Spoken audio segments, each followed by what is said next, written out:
Hey guys, welcome back to Sundari Broadcast System. Today we're going to be talking about Obi-Wan Kenobi Episode 3. Mm-hmm.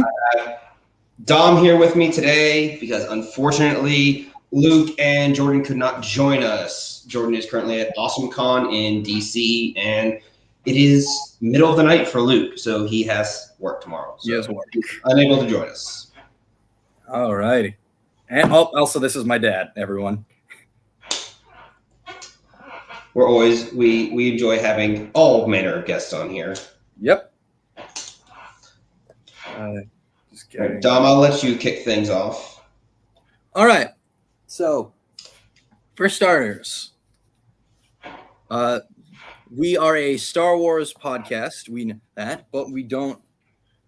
On this podcast, we do not condone any type of racism, homophobic, or sexist comments of any discrimination ever. We accept everyone. We accept people of all different colors, of all different nationalities, of all different sexualities and gender identities. Star Wars is supposed to be a place where everyone can be what they want, not a place of toxicity. That is very true. Like I said, we welcome anybody on the podcast. And if during any show I see anything hate related, it will be addressed.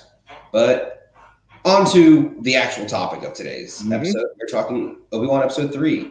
Dom, let's hear you and your dad's thoughts, reactions, everything to the episode.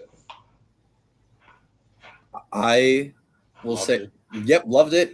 It was a great telling of the story. It was a great, not telling of the story, great introduction. I love I'm calling Vader's assemblation. I forget. I don't know if there's another word for that, but that's lack for a better term. Hit me like when putting his bot, like getting out of the back to tank, and then walking to his castle. I loved the aspect of it. Oh, I just hit myself in the ear. From the telling points to the characters and the quote unquote fight scene of this episode. There's a reason that I say that, and I will say it for me and for Luke, who's not here.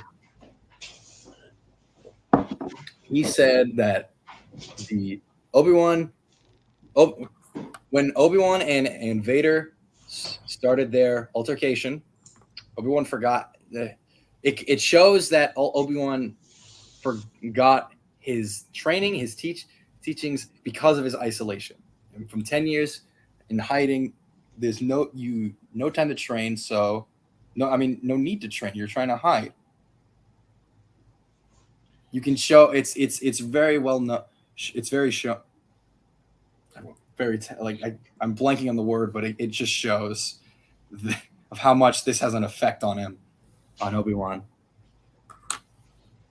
See, I liked it. I loved it because it feels like a Star Wars movie in the traditional sense, because the music is done by John Williams, which did the original score of 4, 5, and 6.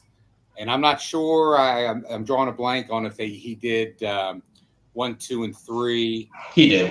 He did. Okay, but it just seems this feels so much like a Star Wars theme or Star Wars movie, and the action.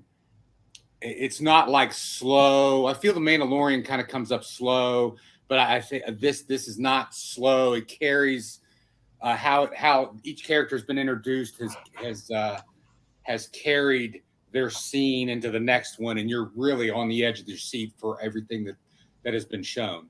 So I've really enjoyed it. It's really nice telling. We get to see like in the mid. Like I love the shows that show the middle points of timelines we've not seen, not timelines of time point that we've not seen before. Right. Yeah, because up until this show and recent comics and books, a lot of what happened between episodes 3 and 4 was just kind of speculation, especially when it came to Obi-Wan. Because there were a lot of theories. I even had the theory that he just, for 20 years, just lived in the desert, didn't do anything. Yeah, because in episode 4, they called him I forget what scene it was, but they referred to him as a hobbit. Hermit. Close enough. Hobbits. Just wrong movie. Obi-Wan as a hobbit. Obi-Wan goes to the Shire. He's half. This is the farthest. He's a giant hobbit. If he was a hobbit, it would be the fire. Right. Yeah, you're right. Okay, sorry. Messed up. But You're good. Yeah, referred to as a hermit. And in fact, Owen in episode 4, when Luke mentions, I think that he came across Leia's droid's message in R2D2, and she said something about Obi-Wan, and he's inquiring about who Obi-Wan is, and he goes, I think she means old Ben. Is that old hermit, or refers to him that way? Like, what if he means Ben? He goes, nah. Or Owen mentioned something like he's just a dust, or I forget what the comment was, but wind farmer. Yeah, or something like that. He's not anything. I don't know any Obi-Wan, that type of thing. So that was interesting. They're hiding the fact. Yeah. Like there's still tension there that Owen does not want Obi-Wan around him. I'm pulling up to see if I can get the exact verbiage that they use. You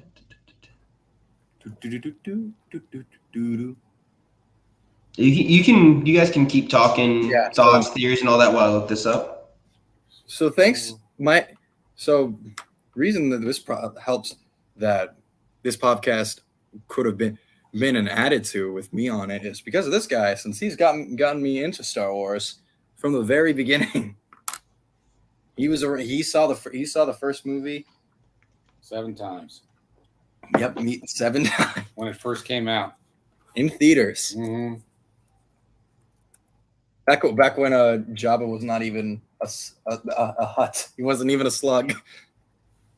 You saw him. You saw him as human.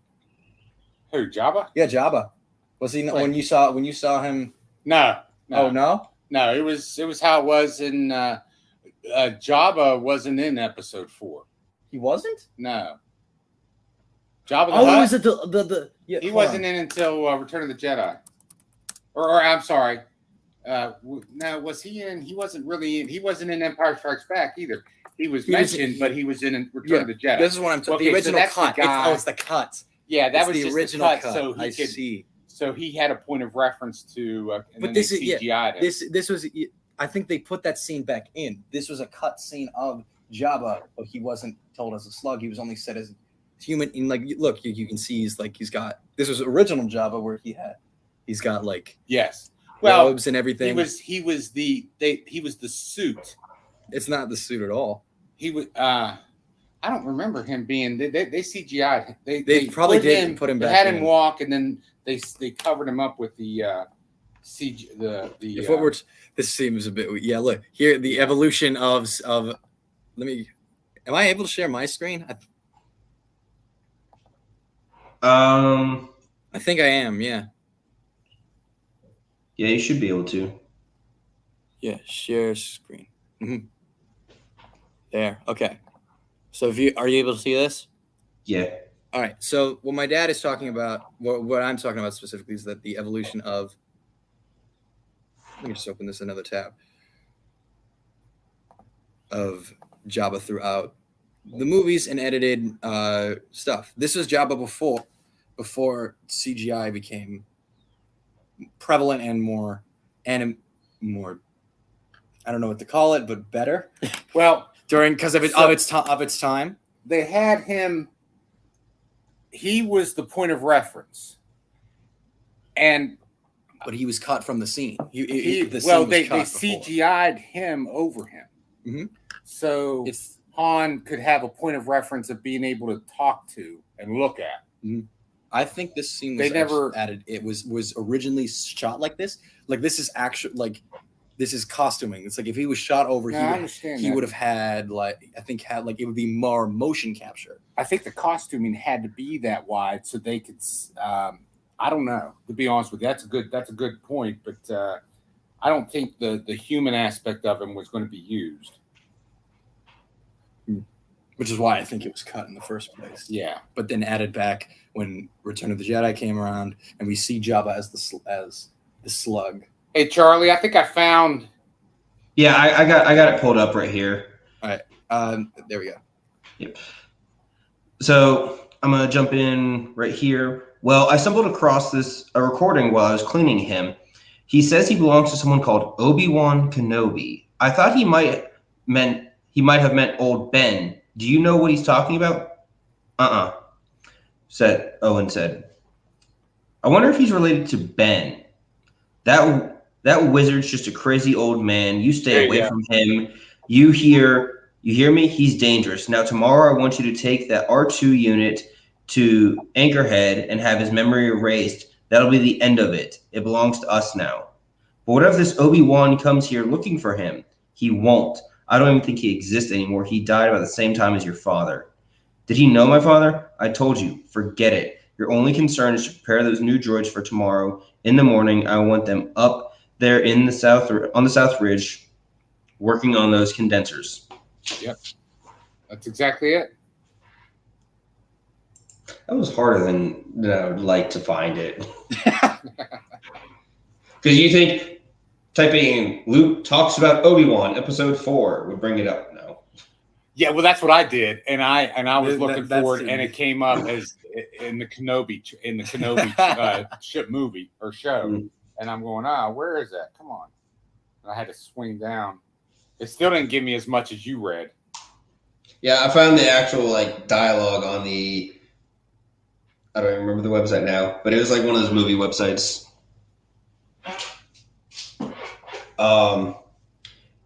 Yeah, let's talk about some interesting things that we saw in the episode. Yes.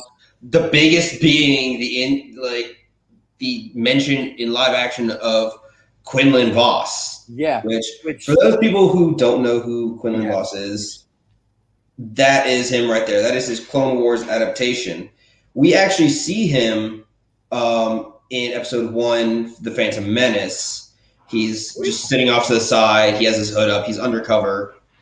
And that's probably why we don't see Qui-Gon interact with him, is because he knows he's undercover and he didn't want to blow his cover. Was he on Tatooine? Yeah. Quinlan Vos was on Tatooine in episode 1. I did not know that.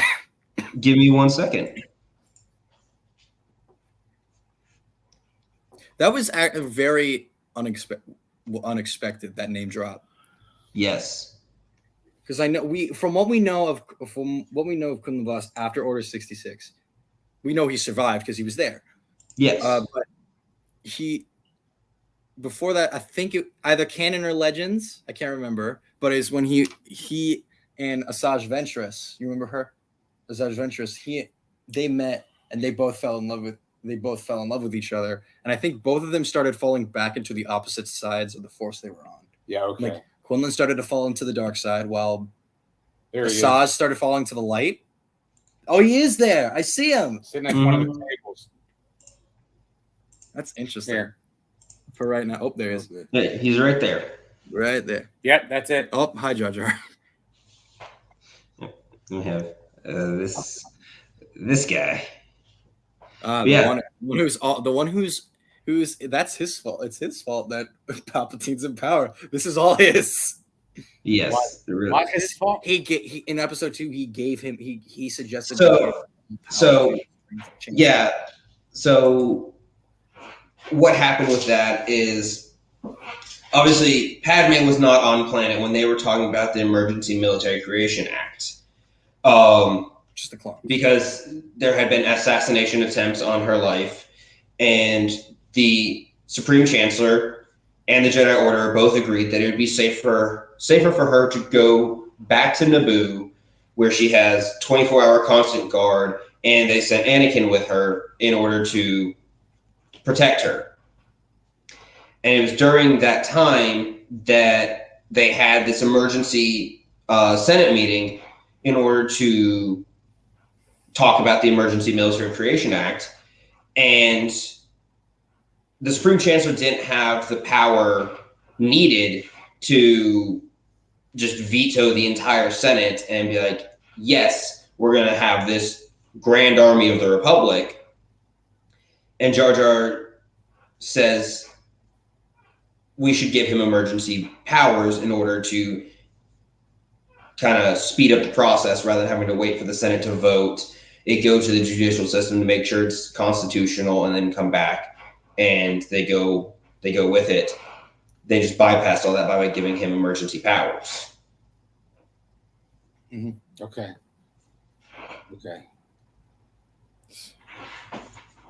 So what was Quinlan Voss's his rank?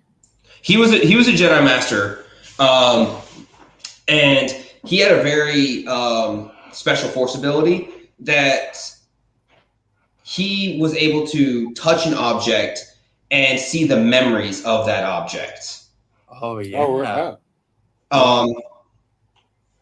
We see it in Jedi Fallen Order with Cal Kestis, but it's a very rare force ability, and it gave him a unique ability to go undercover and kind of hunt people down. Same thing with Rey. I think as well. Did Rey have that same ability when she touched? No. Well, touched the lightsaber. That was more of the Force calling to her, and that was showing the yes, it showed the history of that saber, but at the same time, it didn't. It gave her a vision of things to come and all of that. Okay. Yeah. Okay. But man, I thought I was pretty thorough on this, and then they came out with all these different series, and what I love is the fact that they all follow in order.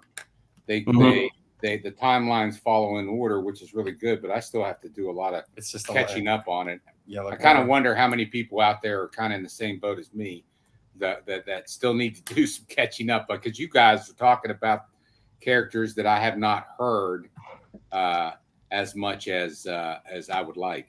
Yeah, we're currently on the this season 3 of Clone Wars, and this has been spanning for I think a year and a half now, because we haven't found good times to just sat down when we have energy, or it just takes too long.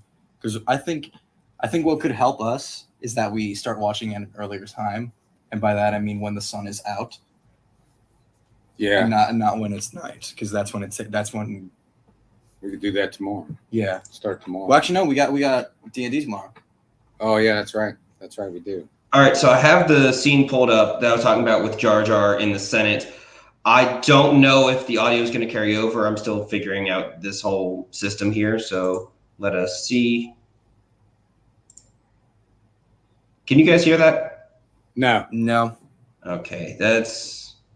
I don't know. Is there a thing we can? I would have to hold on. We'll figure it out later. But this is the scene because there's, as you see, there's Jar Jar. Yeah, I remember that scene. And... The Supreme Chancellor. Why is it in Spanish? Aplausos. Is it? Oh, look, the Aqualish. Wait, no, Aqualish is another race. Yeah, but that's the scene where Palpatine more or less gets all the power in the galaxy. But isn't that shouldn't it have to pass through a vote? Well, I feel like that giving him power. That cheering basically is the vote, because just from what they were able to hear, it was majority. I would agree with that. Yeah. Because after that, once he said that, then everybody cheered, and they liked it. I also have a question on that scenario. Was Palpatine able to how wide range and how many people could he affect with a mind trick? A lot. because in a dome like that. Yeah, so he wasn't really using. Mind trick is like a willful thing. Like you're thinking about, like, hey, I'm going to influence this person. But if you just, as you go, lay the seeds of suggestion, then when it comes around later, that's when he could really manipulate things. So that's more than likely what he did, is just over those 10 years that he had already been Supreme Chancellor, he just laid seeds in people's head when he was talking with them one-on-one in his office or whatever, that he needs to have more power. And then you also had the separatist crisis going on, and there were like threats of hostility. People were scared. They wanted like a force to protect them. And due to the Rusan Reformation, there was no standing military in the Republic. Yeah. Okay. That's why implemented the clone army. Mm-hmm. So then, how did he come? The Order 66 with the clone army, was that programmed, or was that a mind trick of those that created? I'll give you the original explanation, and then the now canon explanation. The original explanation was it was a series of 105 or 135 orders that the clones memorized while they were in training on Kamino. And they knew once they heard the order, they had to execute it. Otherwise, they'd be tried for treason and executed themselves. But then once the Clone Wars TV series comes around, we find out that the inhibitor chips that had been put in them to like help with their aggression and all of that actually had these orders programmed into it, and it took away their free will, and they had to, like, they didn't have a choice. They obeyed. Okay. It's like a sleeper agent thing. Right. Once they hear something. It turned them into basically living droids at that point. Their free will was gone. They just did whatever they were told without question. Exactly. Pretty. I mean, pretty interesting. And that's a huge majority that was affected. The only that were affected by Order 66. The only few that weren't were genetically deformed. See, and this is where I have always loved Star Wars over, for instance, this is why I've loved Star Wars over over like Star Trek, so to speak. And nothing against Trekkies. Nothing against Trekkies. It's just for me because the connection and the overlap that George Lucas planned to include, which allowed all these offshoots to be able to, I mean, just the overlap over it. That's probably the best way, the easiest way for me to explain it. The overlap, how they refer to from the one episode, they're referring to what happened in the previous episode. It just, the mind, his mind on how he created it all really blew me away at the time, because when those came out, so 77 was when Star Wars came out, then A New Hope, and then 82, 83, 83. That's right. Yeah. 83 was Return. No. 88. It was 1977 was A New Hope. 1980 was Empire Strikes Back. 1983 was Return of the Jedi. And just the way that all kind of interlaced, and now all these other, seeing Rogue One and even Solo and how they all kind of, their backstories. I love how it's just all been open to let those interpretations kind of go at the creation of Star Wars Rebels and what's the other animated one? There's Clone Wars, Clone Rebels, Wars and Resistance that I still need to see. Resistance. Mm-hmm. That's that new one. That's most sequels recent era. That's sequels era. Yeah. And then Bad Batch 2, which is like takes place like literally where a little right, either during it's both during and it takes place at the start of Order 66 is what I'm trying to say. Okay. Bad Batch. Mm-hmm. All right, so let's get to what most people probably want us to talk about: the fight between, well, I'll say fight between Anakin, Darth Vader, and Obi-Wan. So, initial reactions. What did you think? Me? You want to go first? Just that. I thought it was way. I was surprised at how feeble Kenobi was in that aspect of it, because he had no fight in him. He had no, not even a memory of how to defend himself. Right. Only basic slashes, like that's about it. Blocking. No, he completely forgot Form 4. Was it completely in defense? Was his Form 4? Yeah, Form 4. Oh my gosh, really?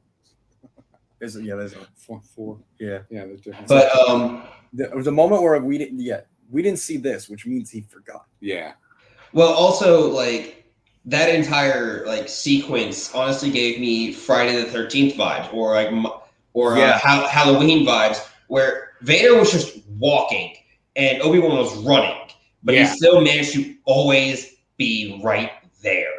That's a good point. And that's something that I loved. Like, I love horror movies. I watch them for fun because, like, there are very few horror movies that actually make me kind of scared, aside from like jump scares. But those nowadays are very predictable. You can kind of, if you watch enough horror movies, you can call out a jump scare before it even happens. Yeah. It might still freak you out because you don't know what to expect with the jump scare, but the jump scare still gets you. And that's what I was getting. And it delivered so many times on, like, Obi-Wan's just kind of looking around like, I think I'm good. And then boom, Vader's like, ugh. But it also plays really well into why Vader's suit is designed the way it is. It's meant to bring terror. Like, the aesthetic, the visual aesthetic is meant to incite fear. And he was doing that really, really well with Obi-Wan. I can bring down the Vader comic. Like, as opposed to designed to obviously keep him alive, but be designed to create fear. Is that what you're saying? Yeah, so his suit was very hastily made, and it was made with subpar materials, which kept him in a constant state of pain and agony and suffering, just to strengthen his bond to the dark side. But the way it looked was there to incite fear, make people afraid. Okay. Especially like the Jedi that he was hunting. And that's the same reason why Stormtrooper armor looks the way it does. It was also designed to make people afraid. Because you have this faceless enemy. They all look identical, just marching at you. You're going to be kind of terrified because you don't know what's going on underneath that helmet. Right. For all you know, it could be high-level assassin droids that they have that nothing can stop them, or it could be regular people. It's just something that scares them. Right. Mm-hmm. Okay. See, you guys had mentioned about when Reva came in and was chasing down in the last episode, Ben.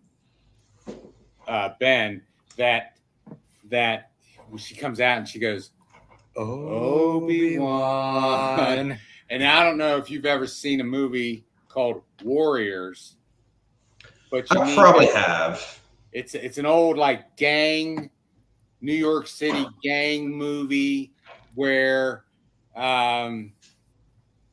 this gang got the king of all the gangs, or the leader of all the gangs, got assassinated, and it was this one gang that was framing the Warriors. And there was a scene at the very end where the leader of the one gang that's still in the frame, he's got like 3 bottles and on each one of these fingers, and he's clicking them together, and he's going, Warriors, come out to play. Look up that scene, you'll see it, and it's actually really cool. And I don't know if that had any indication of why they had her say that way, but that was really kind of cool. I thought that was interesting. And if you hear dogs, those are our dogs looking out our windows for something. They're going to be barking soon, so I don't know. If you actually watch it with closed captioning on, you see that it says Reva in a song sing voice, Same Yeah. song, yeah. when she goes Obi-Wan. Yeah. Which it Which- adds that creepiness to it. Yeah, it's really pulling a lot of horror aspects into the show, which I'm loving. I totally agree with that. It's- I couldn't pinpoint it, but you're exactly right. It's There's a lot of more horror dark. aspects. Like of it. it's a lot. I like to describe it's like when someone says that like, oh, this show is like a mature. Okay, so the reason why I say it's like this is since Kenobi is TV 14, it's more mature show, audience. mature audiences.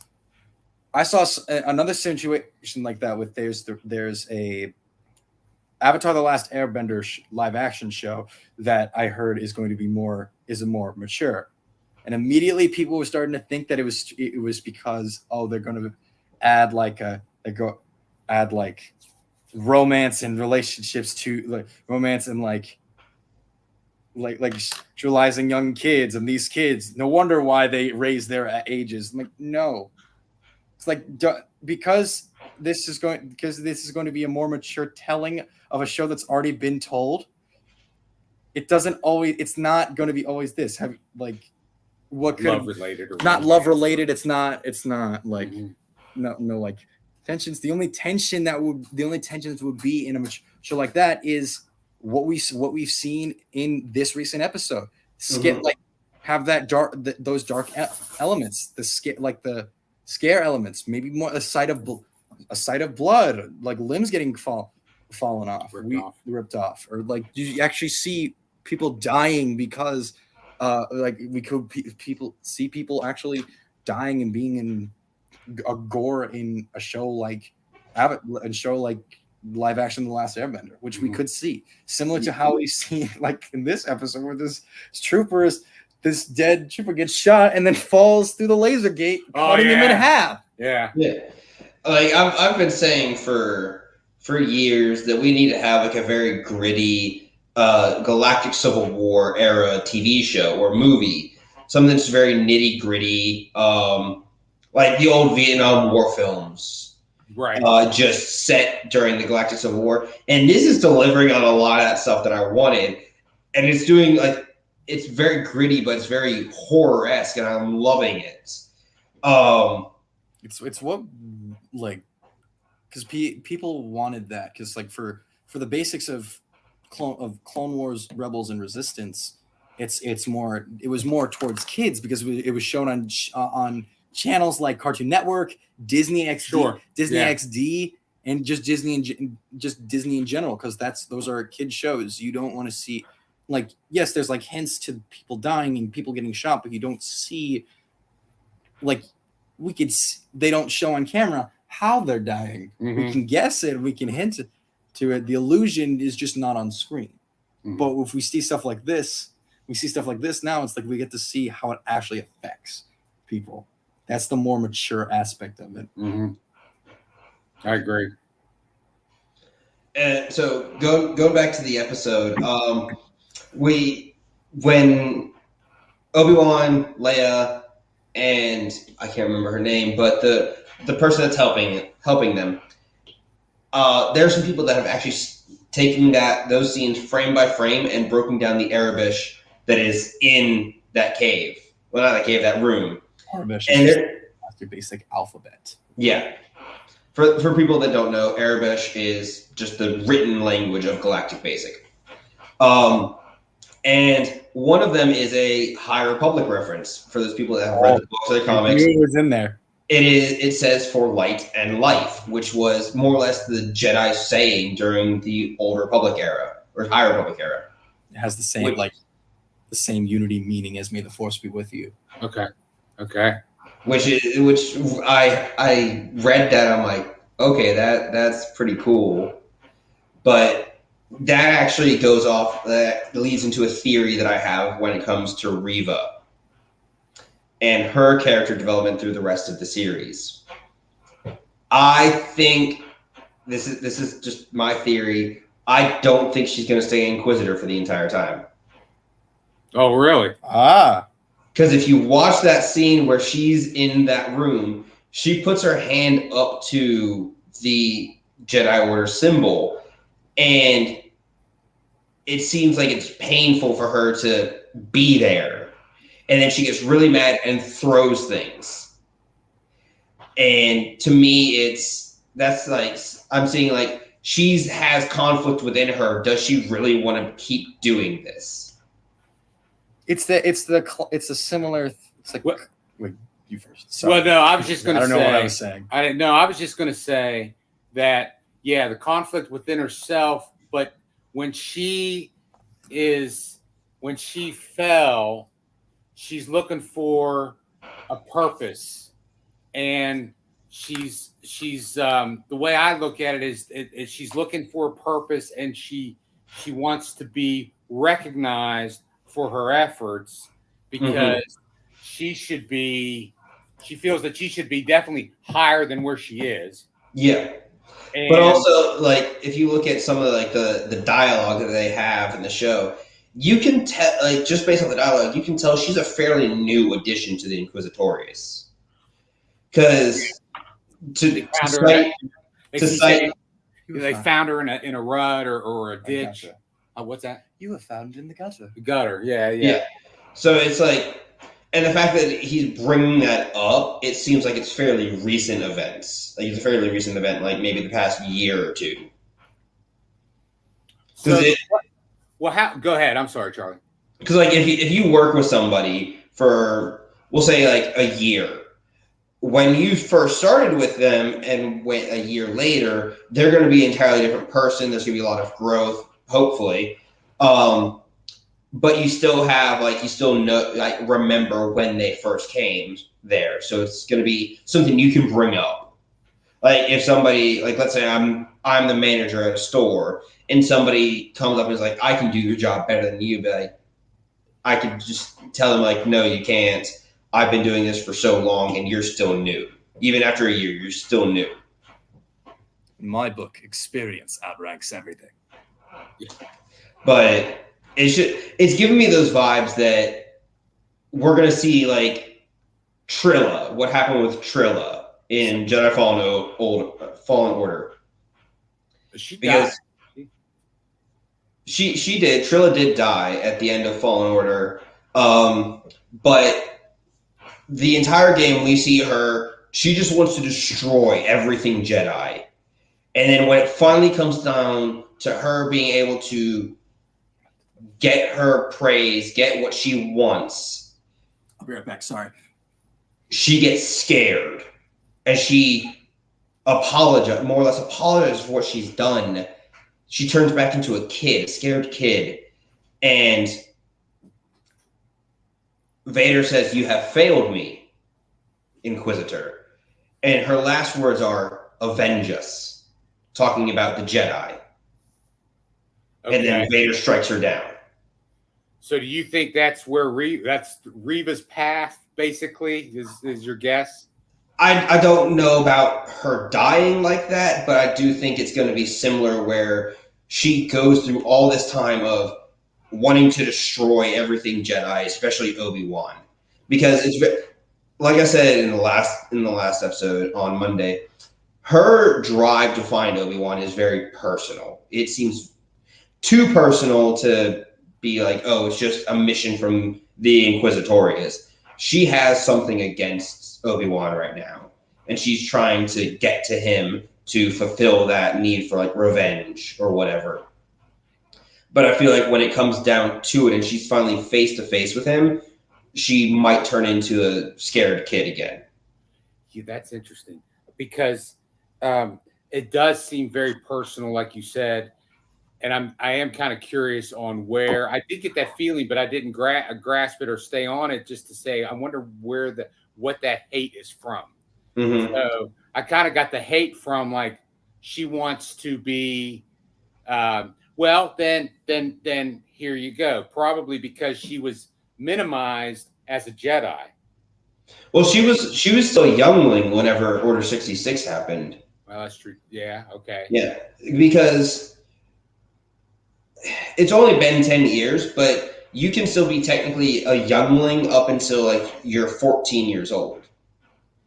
Because in Star Wars: The Clone Wars, Ahsoka Tano is 14 when she moves from a youngling to a Padawan. And literally the movement is just she gets assigned to a Jedi Knight to be her teacher. And that's, of course, Anakin. Yeah. So Reva very well could have been a youngling, because there's a lot of theories that opening sequence of Order 66 that we saw, there is a young black girl there, and that is what people theorize is Reva as a youngling.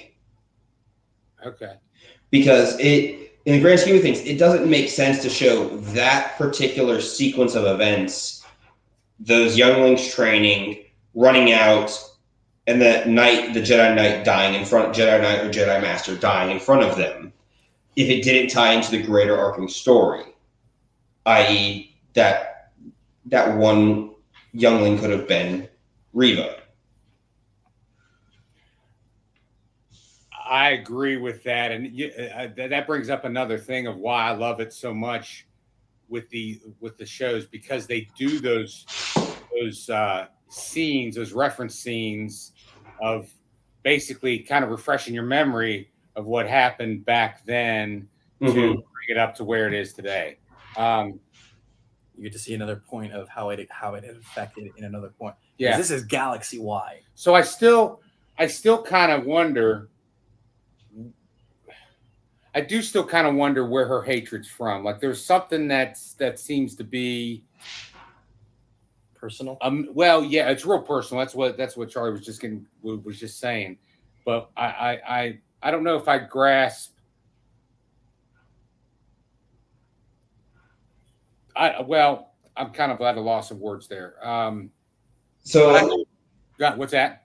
What I was saying last episode that we had is I think the reason that she's so driven to find specifically Obi-Wan is either him and Yoda found her and the other younglings when they came to the temple to turn off the beacon or reprogram the beacon. And they said, we'll be back for, like, they might have said, we'll be back for you. And then they never came back because Yoda went to go face the Chancellor and Obi-Wan went to Mustafar. Yeah. And they ended up not coming back for her. Or she was like, she held in her heart that one of the masters would save them, and then she does see them enter the temple to turn off the beacon, but they don't go and look for any survivors.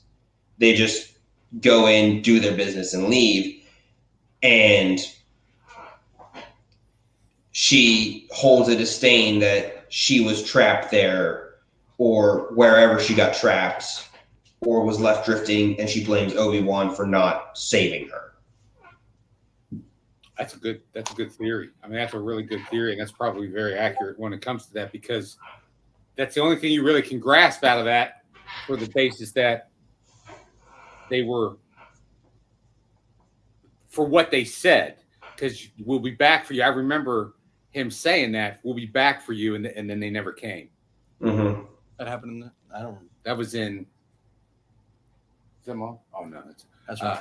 I thought that was them. That was in, I know it was in Revenge of the Sith. Yeah, the very tail end of it. I don't know.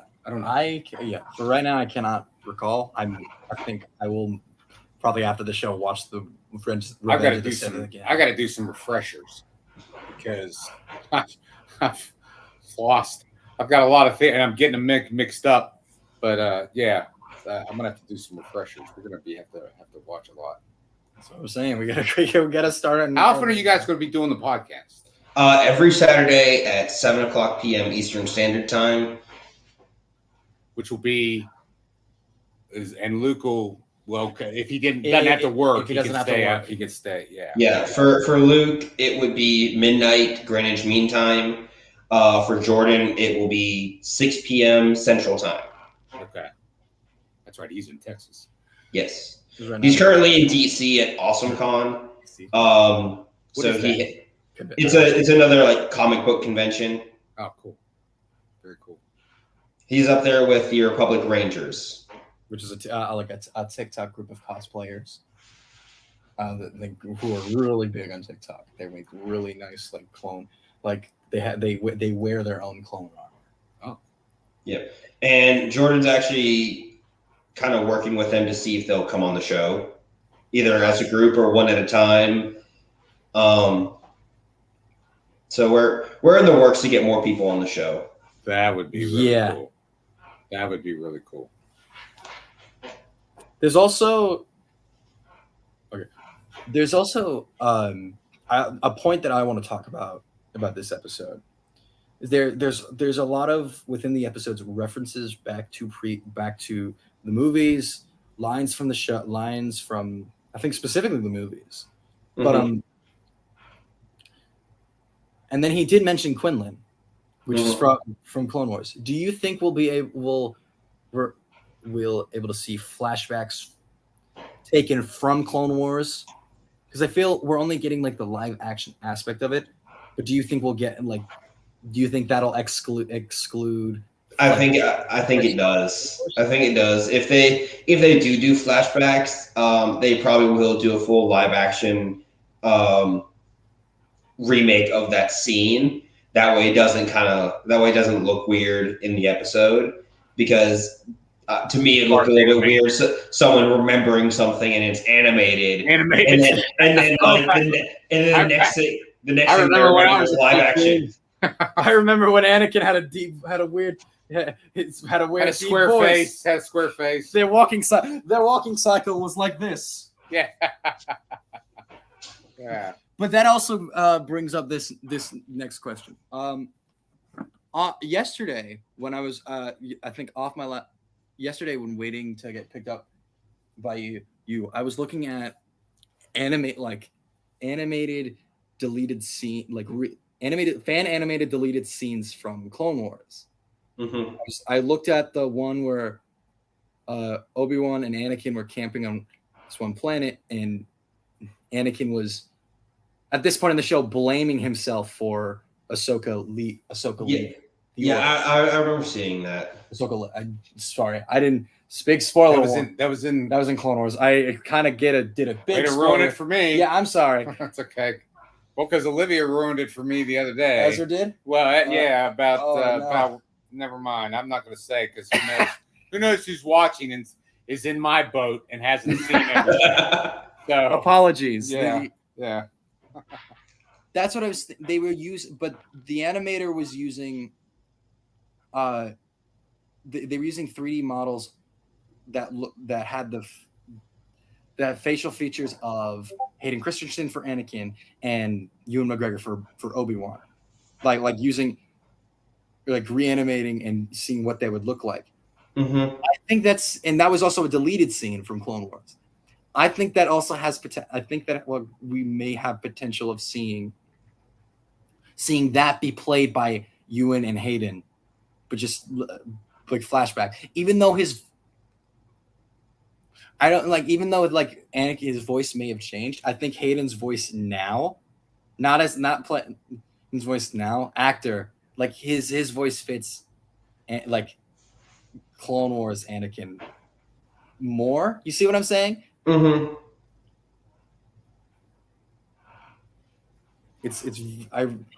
I think there's a lot of opportunity there. Yeah, but like I said, I feel like it'd be weird for like Obi-Wan to sit there and remember, and it's like he remembers it's animated, and then like he thinks back to Attack of the Clones, and it's live action. Like that'd be a bit weird.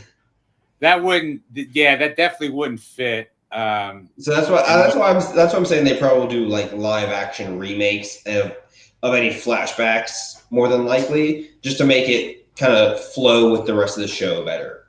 Yeah, because I I would like to see a live action we've already seen a live action Ahsoka, but to the point where it's after Rebels. I feel if it were to be retold in live action, we would have to be seeing a Clone Wars aspect of it. We get to see Ewan McGregor. That would be interesting to see. Mm-hmm. Him actually Hayden actually directing the 501st. That would be amazing. Maybe. I don't think we'll see it in these first 6 episodes because I think Hayden was only brought back for Vader roles this season, but maybe next season we'll see it. But that's still we know nothing of next season. It's up in the air. The only thing that's confirmed is they are doing a season 2. Okay, I did hear that correctly. Okay. Mm-hmm. What else? I wrote down notes this time.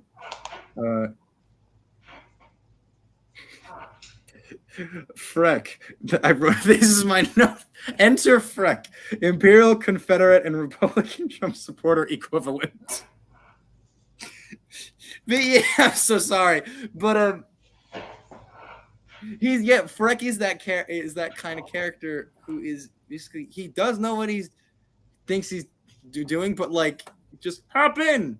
Nice to meet like-minded folk, and then just see like an like a MAGA hat in the back. I'm like, oh, is that? But it shows that bit of hostility and like that, like to what Obi-Wan has. Sorry, there's a lot of just my mind's just going a million miles a minute for a second. Yeah, that was it. All right, so we're gonna have to start wrapping up soon. So, closing thoughts, theories, anything you wanna talk about with a little bit of time we got left. So I'm trying to keep episodes around the same length of time because last week we went an hour and a half. Yeah. But we were talking 2 episodes and Celebration. Now we're talking 1 episode. I would say, happy birthday to Leia's actress. Little Leia's actress. I have her name somewhere in here. June 4th is Vivian Lyra Blair's birthday. Princess Leia Organa in the Kenobi series. Yeah, this is We also do not send hate to children. Do not send hate to her. She's playing Leia really well, and it's her birthday especially. So please, respectful. The galaxy is supposed to be a place where everyone can live peacefully, not with all this torment.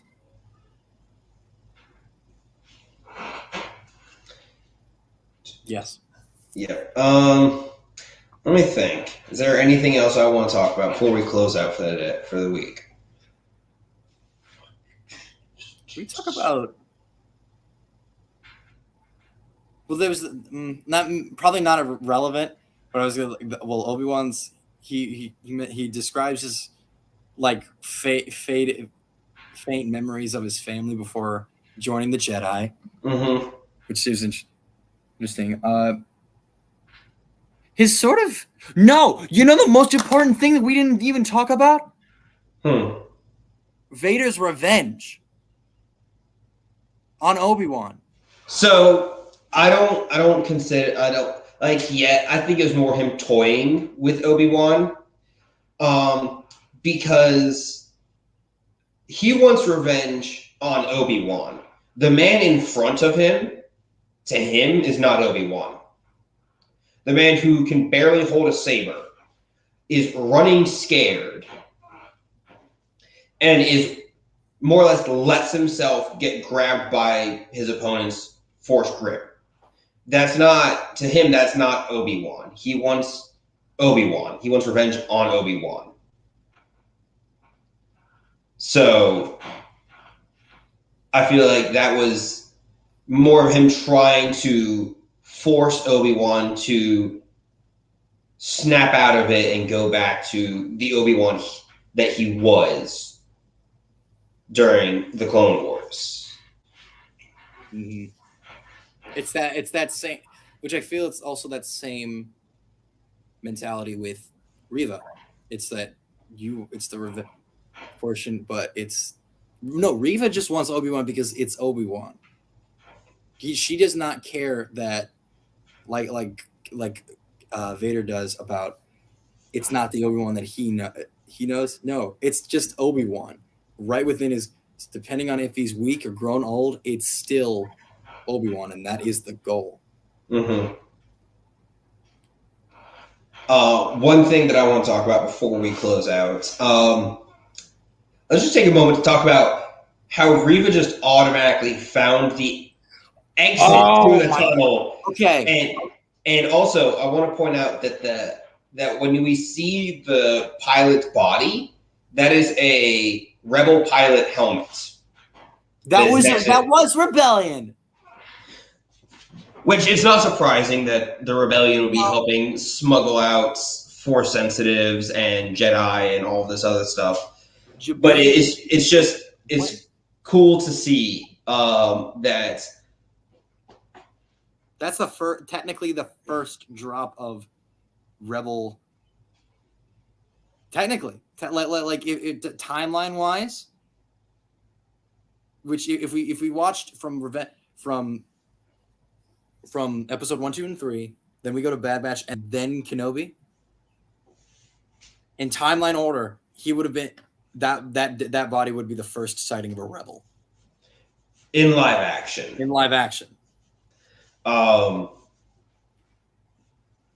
But it's not confirmed that he was a Rebel. He could have just had that style helmet because it was probably just a general style helmet, and that's what he wore. But it's just cool that it's the same style as a Rebel helmet. So we'll find out more, I guess, in the next episode. We'll also find out what Riva's doing with Leia. Riva has to have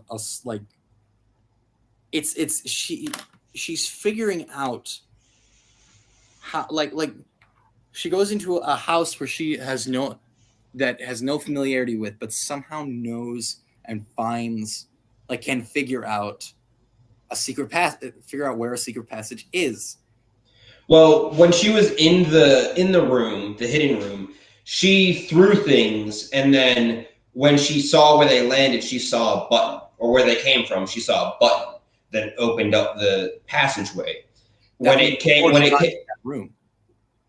she was in the main droid repair room, she was looking around and she saw a lever on the wall that was out of reach for something that would be useful to the droids hanging above to bring them down. So she just kind of figured it out that, hey, this might be a door or something.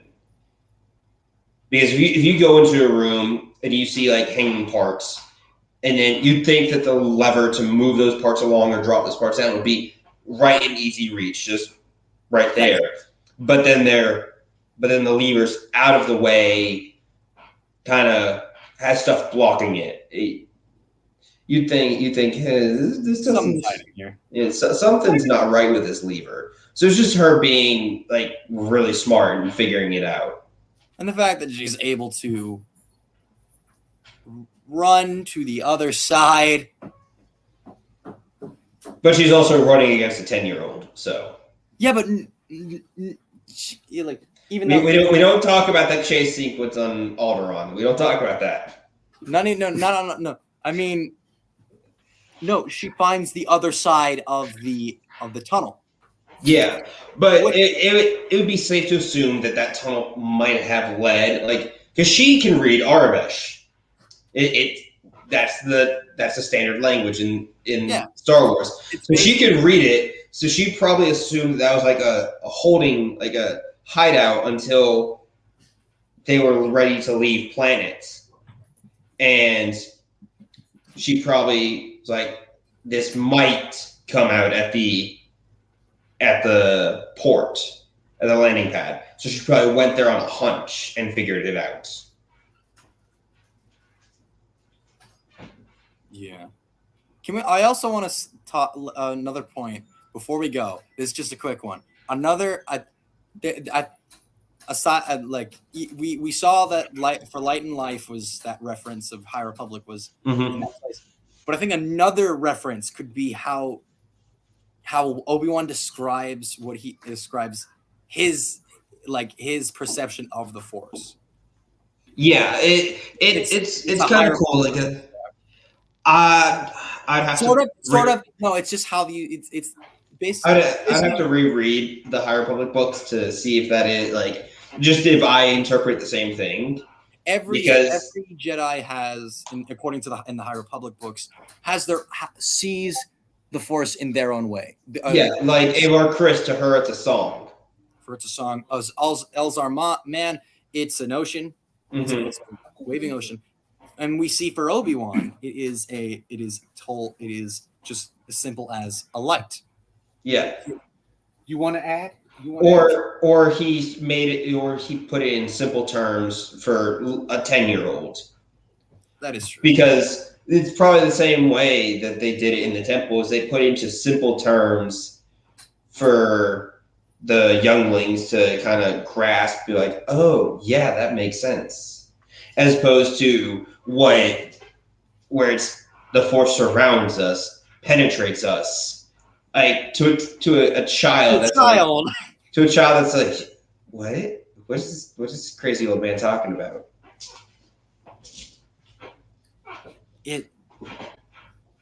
But this is going to be the last thing, and then I'm going to close this out. When Obi-Wan talks about how he wishes he could say that he was Leia's father, that's actually a throwback to the original idea for Revenge of the Sith that George Lucas had, where he was going to have a love triangle between Obi-Wan, Padme, and Anakin. And we see hints of that kind of like creep in to the final product for Revenge of the Sith, but it didn't actually, like, that's not canon. That actually didn't happen. It's just with how like defensive Anakin gets anytime Obi-Wan gets brought up by his pregnant wife. Like Obi-Wan coming over when Anakin wasn't there. And he gets really defensive about it. It kind of seeps in, but it's not actually canon that happens. Yeah, because I only took it as being. You mean when they were on Mustafar, and he's with her before they get married? No, this is after they get married. This is after they're married. After they're married, and I just took it as basically how they did it, and how he was suppressing his capabilities. Obi-Wan was trying to keep him down until he was ready. You know what I mean? To be a master. Well, so in canon, the way to become a master is to train a Padawan to knighthood. And there was a chance that Anakin was going to be given the rank of master when Mace Windu returned from arresting the Chancellor because of like everything being factual and correct, and Anakin coming to this conclusion based off of active evidence. But then he overreacted, went to the Chancellor's office, did what he did. But that's also why it took so long for him to even get the chance to become a master, because if Ahsoka would have returned to the Order and gotten trained up to a knight, then Anakin would have been one of the youngest Jedi Masters in history. Okay. Because he was 28 when he was granted a seat on the High Council, and that's unheard of. So he was, well, you know, that kind of falls in line of him being the chosen one. More so is like the chosen one, chosen by. The midichlorians were the highest level ever. Well, it wasn't that. Like, him being the chosen one had nothing to do with him being put on the council. It was all Palpatine saying he elected Anakin to be his personal representative on the Jedi Council, knowing full well that the Jedi Council would not grant him the rank of master, which is what he wanted. Okay. Yeah. Okay. Yeah, it was just Palpatine pulling the strings. Yeah. More and more. More and more. Yeah. But with that, we are going to wrap it up for the day. Like I said previously, we were trying to keep it down to a concise around an hour because last week we were an hour and a half.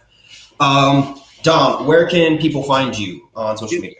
You can find me on TikTok at dshine12 right here, as I keep doing that, dshine right here, as well as Instagram. I use Instagram. And you can find me where this guy is. Yes. Yeah. All right, you can find me right here at Carolina Boy 232 on TikTok, and you can find the official Sundari Broadcast System Instagram at Sundari Broadcast System, and that is also the same for the YouTube. And we will be live every Saturday at 7 p.m. Eastern Standard, midnight Greenwich Meme for our friends over in the UK, and 6 p.m. Central. I have a Twitch. It's my Twitch is dshine15. 12 was taken. All right. Until next time, may the force be with you, and y'all have a great night. For light and life.